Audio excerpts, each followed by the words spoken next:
परवरदिगार आलम खल्लाक़े कायनात कुरान मजीद में इरशाद फरमाता है, बेशक मोमिन वो हैं, बेशक मोमिन वो हैं जिनके सामने अल्लाह को याद किया जाए, जिनके सामने अल्लाह को याद किया जाए।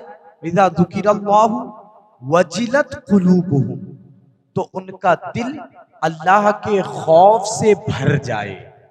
खौफ बंगला में जिसे कहते हैं भय, डर।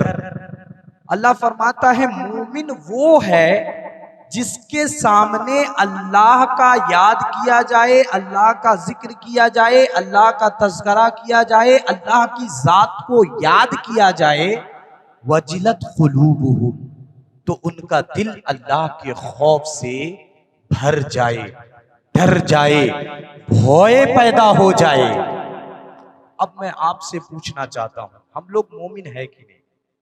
আমরা मोमिन आशी की ना बोलें, আমরা मोमिन आशी की ना बोलें ना, जोरे बोलो, আমরা मोमिन आशी।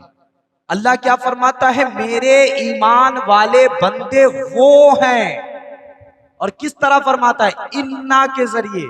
इन्ना का माना होता है बेशक, जिस बात के अंदर अब शक की कोई गुंजाइश ना हो, जिस बात के अंदर अब कोई कील और काल ना रह जाए, जिस बात के अंदर कोई शुभा ना रह जाए, यानी जिस चीज के अंदर यकीन होता है, तहक्कुक होता है, तयक्कुन होता है, उसे अरबी में इन्ना के जरिए से ताबीर किया जाता है।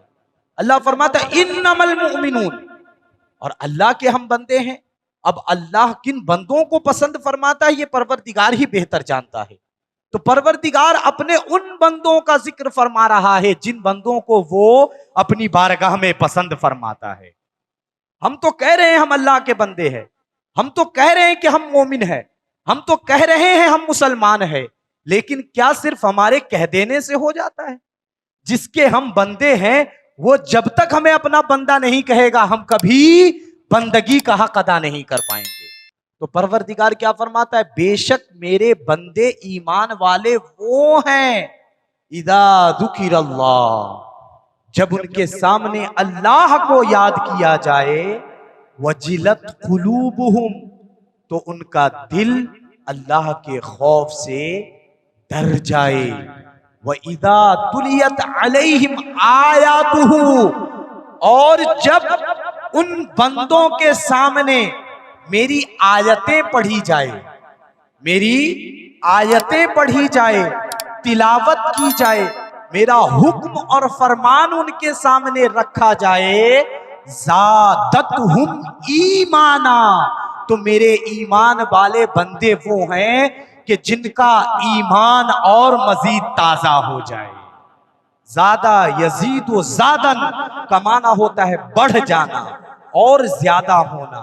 तो अल्लाह फरमाता है मेरे ईमान वाले बंदे वो हैं कि मेरे बंदों के सामने जब मेरी आयत पढ़ी जाए, मेरा हुक्म सुनाया जाए, मेरा फरमान सुनाया जाए, तो मेरे उन बंदों की पहचान ये है, ज़ादतहुम ईमाना, उनके ईमान में और इजाफा हो जाए, उनका ईमान बढ़ जाए, उनके अकीदे में पुख्तगी पैदा हो जाए।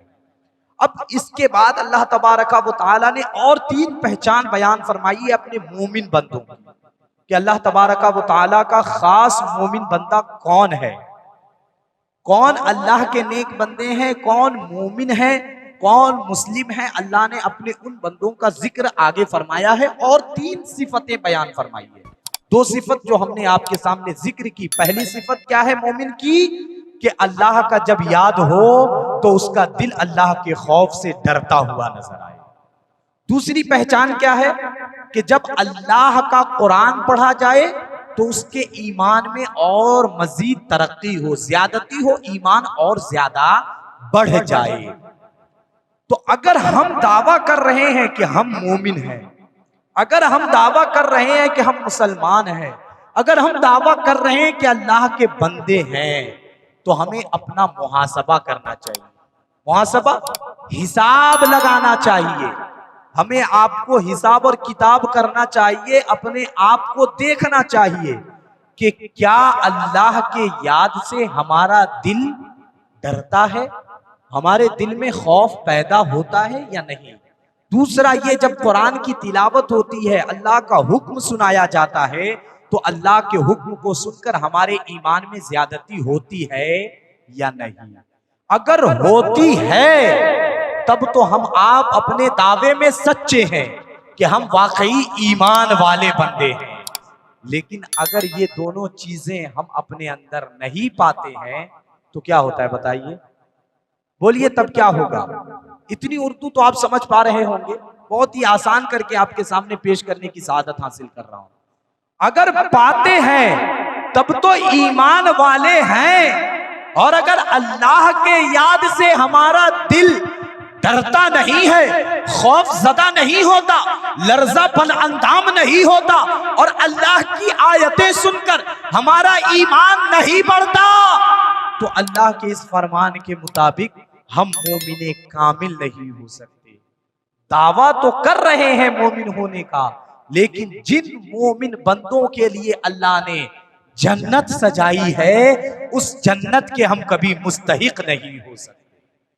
अब अल्लाह का खौफ क्या है कि अल्लाह की याद आए तो दिल डर जाए, खौफ ज़दा हो जाए, लर्जा बरअंदाम हो जाए, अल्लाह के याद से हम और आप भय पाले, तो उसकी मिसाल अल्लाहु अकबर कबीरा, अल्लाह के खौफ की मिसाल हजरते मूसा अलैहिस्सलाम के जमाने में एक आबिद बंदा था। आबिद यानी जारा सब समय अल्लाहर इबादते थाकेन, बोलें सुभान अल्लाह। जो बंदे हर वक्त अल्लाह की इबादत में होते उन्हें आबिद कहा जाता है।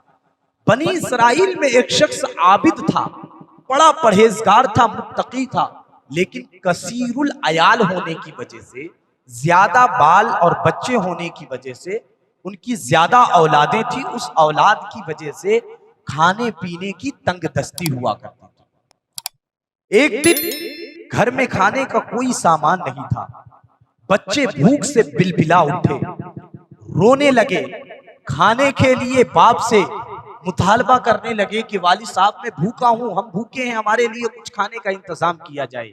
वो आबिद साहब बड़े मुतफक्किर हुए, परेशान हुए, हैरान हुए। सामने बज़ाहिर तौर पर कोई सबब ऐसा नहीं दिखा जिसे करके बच्चों के लिए खाने का सामान लाया जाए, और घर में कुछ मौजूद भी नहीं था। तो उस आबिद साहब ने अपनी बीवी से कहा, जाओ पड़ोस में अगर कोई हमें कुछ दे दे खाने के लिए तो उससे मांग कर ले आओ। वो औरत, वो खातून, वो आबिद साहब की बीवी घर से निकलती है, और घर के सामने एक ताजिर का घर था। ताजिर बिजनेसमैन, तिजारत करने वाला। हर जमाने में ताजिर होते हैं, और ताजिरों के पास, तिजारत करने वालों के पास, बिजनेसमैन के पास खाने का सामान तो हमेशा उनके यहाँ मौजूद होता ही है, क्योंकि उनका कारोबार है। जाती है और अपना दुखड़ा अर्ज करती है, और कहने के बाद उस ताजिर से कहती है, कुछ खाने के लिए दे दो, मेरे बच्चे भूखे प्यासे हैं। वो ताजिर क्या कहता है? वो ताजिर कहता है कि अगर तुझे खाने के लिए कुछ चाहिए तो मैं तुम्हें मुफ्त में दे सकता हूं, मैं तुम्हें जो कुछ चाहिए फ्री में दे दूंगा, तुमसे कोई मुतालबा नहीं किया जाएगा, कोई पैसा और कोई तुमसे सामान का दोबारा मुतालबा नहीं होगा, सिर्फ तुमसे एक मुतालबा है, तुम मेरी ख्वाहिश पूरी कर दो, तुम्हें जो चाहिए तुम ले जा सकते हो। बात समझ रहे हैं? तुम मेरी ख्वाहिश पूरी कर दो, तुम मेरे साथ आकर एक रात गुजार दो, तुम्हें जो चाहिए लेकर चली जाना। वो गैरतमंद औरत फौरन अपने माथे को झुकाती है, रोती हुई अपने घर की तरफ रुखसत हो जाती है। रास्ते में जब पहुंचती है, घर के करीब होती है, बच्चे चूके तक रहे थे, माँ के इंतजार में थे कि माँ गई है, कुछ लेकर आएगी, खाने का मिलेगा।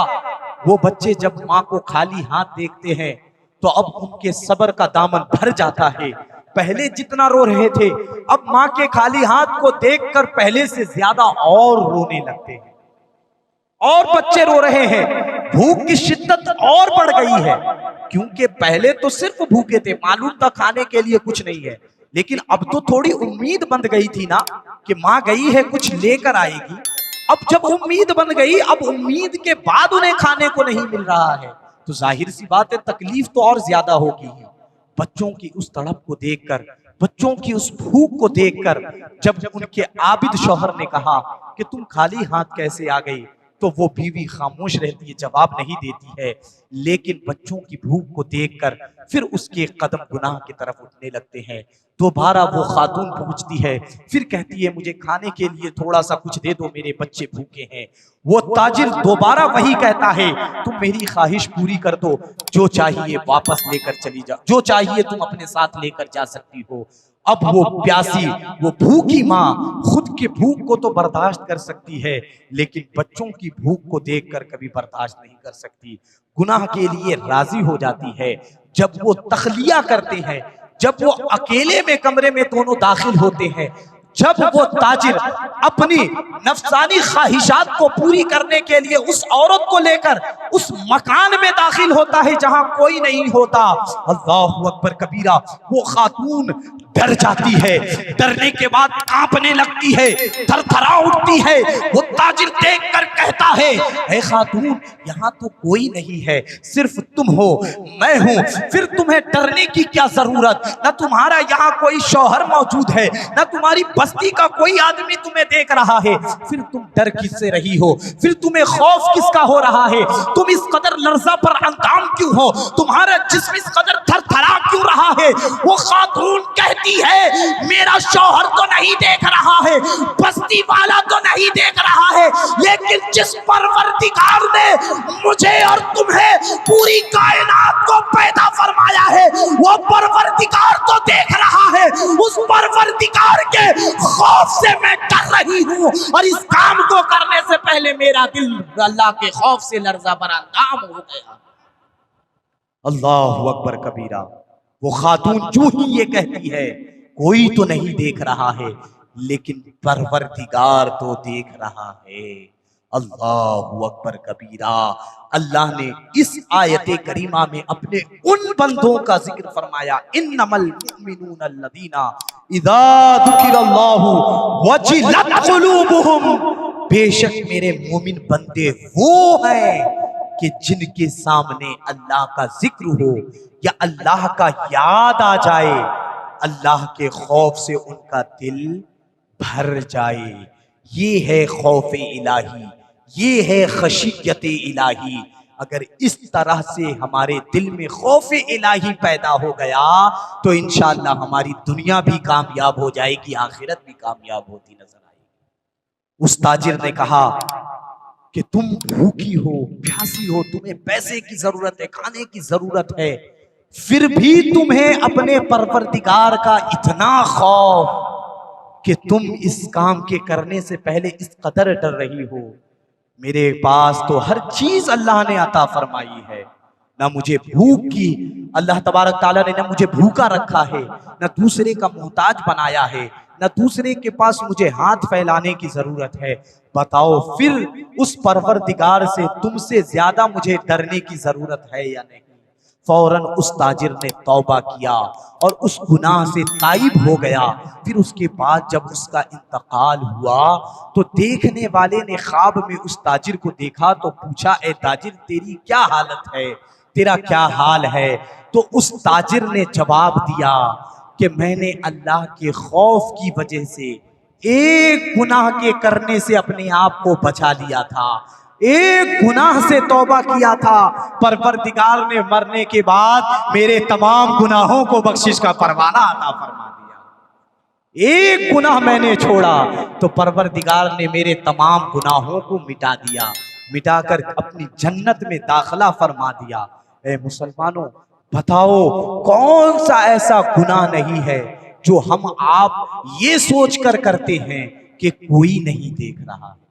करते कि नहीं करते हैं? मैं भी, आप भी, दुनिया के तमाम मुसलमान, बहुत सारे मुसलमान ऐसे हैं जो ये सोचकर, कामिल मोमिनों की बात नहीं कर रहा हूं, हम जैसे गुनाहगारों की बात अर्ज कर रहा हूं, बहुत से हम ऐसे हैं जो ये सोचकर कि कोई नहीं देख रहा है, हम बहुत सारे गुनाह कर बैठते हैं। उसी में हम रिश्वत ले लेते हैं, उसी में हम अपने कारोबार में झूठ बोल देते हैं, उसी में हम ये जिना जैसी मुहलिक बीमारियों में मुब्तला हो जाते हैं, ये सोचकर कि हमें कोई नहीं देख रहा है।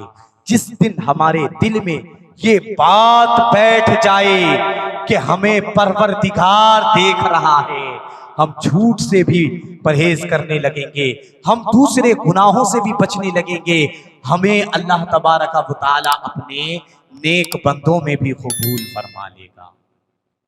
अल्लाह फरमाता है मेरे वो बंदे कि जिनके सामने मेरा जिक्र किया जाए तो उनका दिल मेरे खौफ से भर जाए, वही ईमान वाले हैं। अगर हम और आप दावा करते हैं कि আমরা মুমিন আছি, আমরা ঈমানওয়ালা আছি, তাহলে আমাদেরকে দেখতে হবে যখন আল্লাহ সুবহানাহু তাআলার আমরা ইয়াদ করি, আল্লাহ সুবহানাহু তাআলার আমরা জিকির করি, তখন আমাদের দিলে আমাদের বুকে আল্লাহ সুবহানাহু তাআলার ভয় হয় কি না। যদি হয় তাহলে তো আমরা মুমিন, যদি না হয় তাহলে আমরা মুমিন, আমরা আমাদেরকে মুমিন তো বলতে পারবো, কিন্তু মুমিনে কামিল কোনোদিন আমরা হইতে পারবো না। দুরূদ পাঠ করুন, আল্লাহুম্মা সাল্লি আলা সাইয়্যিদিনা ওয়া মাওলানা মুহাম্মাদিন মাদানিল জুদি ওয়াল করম মানবাইল হিলমে ওয়াল হিকম ওয়া আলিহি ওয়া बारिक व सल्लिम। आज पूरी दुनिया में जिना किस कदर आम है, जिना किस कदर आम है। आप देख रहे हैं सड़कों पर हमारी बच्चियां महफूज नहीं है, पार्कों में भी हमारी बच्चियां महफूज नहीं है, सवारियों में सवार करते हुए बस अड्डे में, ट्रेन के स्टेशन में और दीगर जगहों पर भी आज औरतें महफूज नहीं है। उस जिना की सबसे बड़ी वजह यह है कि हमारे दिलों से ये खौफ निकल गया है कि परवरदिगार हमें देख रहा है। जिस दिन हमारे दिल में ये ख्याल आ जाएगा, इंशाअल्लाह ये जिना जैसी मुहलिक बीमारी और गुनाह अल्लाह ताला हमसे जरूर दूर फरमा देगा। लेकिन हमें अपने दिल में अल्लाह का खौफ पैदा करना होगा। दूसरी मोमिनों की पहचान जो अल्लाह तबारक व तआला ने कुरान मजीद में इरशाद फरमाया, व इदा तुलियत अलैहिम आयातुहु ज़ादतहुम ईमाना, जब मेरे मोमिन बंदों के सामने मेरी आयतें पढ़ी जाए तो उनका ईमान और ज्यादा बढ़ जाए, ईमान में ज्यादती पैदा हो जाए, ईमान में इजाफा हो जाए। अब मैं आपसे पूछना चाहता हूं, जब आपके सामने आयते ज़कात पढ़ी जाती है, आयते ज़कात, ज़कात जान रहे ना, जिस तरह नमाज फर्ज है उसी तरह ज़कात भी मुसलमानों पर फर्ज है। मैं पूछना चाहता हूं, जब आयते ज़कात पढ़ी जाती है तो उस वक्त हमारा ईमान बढ़ जाता है या फिर हमें और तकलीफ होने लगती है? इस वक्त मैं उन हजरात की तरफ मुखातब हूं जिनको परवरदिगार ने जमीन और मालो दौलत की कसरत से नवाजा है, क्योंकि ज़कात उन लोगों पर फर्ज है जिनको अल्लाह ने मालदारी अता फरमाई। अगर उनके सामने ज़कात का जिक्र किया जाए कि 2.5% या 10% या 20% या 40%, परसेंट नहीं, 40वां हिस्सा या 20वां हिस्सा या 10वां हिस्सा या फिर ये 2.5%, 2.5%, ये अल्लाह ने आपके माल पर फर्ज किया है, जिसे आपको अल्लाह की राह में खर्च करना जरूरी है, आपको देना ही होगा। अगर इस आयत के सुनने के बाद ईमान बढ़ जाता है और शौक ऐसा होता है कि आज अगर मुझ पर अल्लाह तबारक व तआला ने 1 लाख ज़कात फर्ज फरमाई है तो परवरदिगार की रहमत से मैं उम्मीद करता हूँ आइंदा साल अल्लाह मुझे और मालदार बनाए कि इस साल तो 1 लाख ज़कात दे रहा हूँ, आइंदा साल 10 लाख ज़कात अदा करूंगा। अगर इस तरह का ख्याल दिल में आए तो ऐसी सूरत में उन बंदों के लिस्ट में जिनको अल्लाह ने मोमिन कहकर पुकारा है, मुस्लिम कहकर पुकारा है, हम आप शामिल होंगे। लेकिन सुनकर अगर ये सोचने लगे पूरी बाबा वो तो ढका ज़कातें देते हो गए, अगर ये ख्याल आ गया तो आप अपना हिसाब लगा लीजिए, मुहासबा कर लीजिए कि आप कहाँ हैं। परवरदिगार किसी को भी मालदार बना सकता है, वो हुक्म कुन से उसने पूरी दुनिया को पैदा फरमाया है। कोई तो वजह है कि उसने आपको आपको आपको 1000 लोगों में 5 लोगों को मालदार बनाया। वो चाहता तो आपसे मालदारी को हटाकर किसी गरीब को भी मालदार बना सकता। क्या वजह है कि उसने आप ही को मालदार बनाया? अरे ये सिर्फ अगर हम सोचने लगे ना, तो इस सोच के बाद जिस फिक्र पर हम पहुंचेंगे, उसके बाद पूरी जिंदगी अल्लाह का शुक्रिया अदा करते रहेंगे, फिर भी हमारा दिल नहीं भरेगा कि अल्लाह ने मुझे ही क्यों मालदार बनाया। जब अल्लाह ने आप ही को मालदार बनाया, आप ही को पैसा वाला बनाया है, तो आप ही से आयत ज़कात में खिताब हो रहा है कि अल्लाह ने जो माल आपको दिया है, आप उसमें से अल्लाह के राह में खर्च करें। और जिन जिन चीजों को अल्लाह ने अपनी राह करार दिया है, उन जगहों में ज़कात देना जरूरी है, तभी ज़कात अदा होगी। आज वक्त बहुत ज्यादा हो गया है। 5 निशानियों में से 2 निशानी का जिक्र हमने किया, 3 निशानियों का जिक्र आइंदा जुमा इंशाअल्लाह करने की सआदत हासिल करूंगा। उससे पहले सिर्फ ये कहकर अपनी गुफ्तगू को खत्म करूंगा कि अगर अल्लाह ने आपके ऊपर ज़कात फर्ज फरमाया है, तो साल में 1 दफा ज़कात देना जरूरी है। और अगर आपको अल्लाह ने ऐसी जमीन अता फरमाई है जिस जमीन से दाना उगता है, गल्ला उगता है, अनाज उगता है, और जिस जमीन से काश्तकारी के बाद जमीन से मनफात यानी फायदा हासिल करना हमारा आपका मकसूद होता है, तो उसके उगने के बाद, गल्ला के पकने के बाद, तैयार होने के बाद उस पर 10वां हिस्सा या फिर 20वां हिस्सा ज़कात फर्ज है।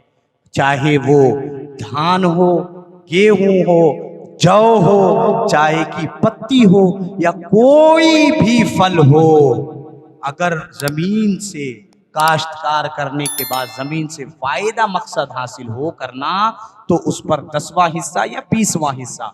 10वां हिस्सा में मतलब जितने आपके खेत में धान हुआ है, उसको 10 हिस्से में बांट दीजिए, 10 जगह बांट दीजिए, 10 में से 1 हिस्सा अल्लाह की राह में देना फर्ज होगा।